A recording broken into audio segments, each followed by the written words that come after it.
So here we are, like the 11th of November, Veterans Day. I just got done winterizing my hive, so what I did is just took a little bit of that foam board, taped it up here along this edge, taped it also. I blocked off 2 of the holes, so hopefully that'll help keep out some of the winter cold. The clear coat that I ended up using, the automotive clear coat, started peeling away.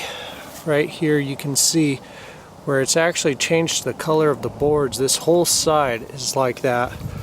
Along the top it's kind of got that whitish color. That's all the clear coat that's pretty much gone. Inside, all of my little bees are nice and warm right here in the middle. Haven't done anything over here. They've got all their stockpiles of honey.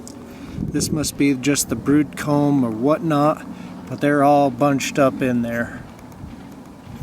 Like I said, it's the 11th of November. It's about 37 degrees right now. This is the other hive that had died.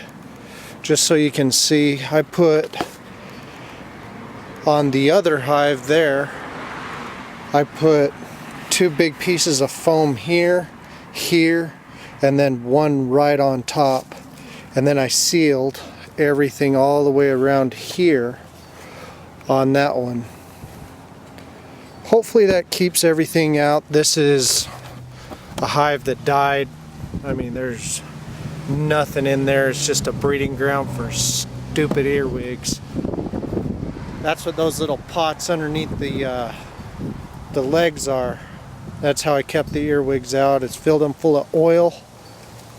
Kind of leached up the walls or the legs of the hive, but it did a pretty good job of keeping those things out. Between that and anybody wanting to get rid of wasps, earwigs, whatever, these little yellow things that I bought down there at Home Depot work fantastic.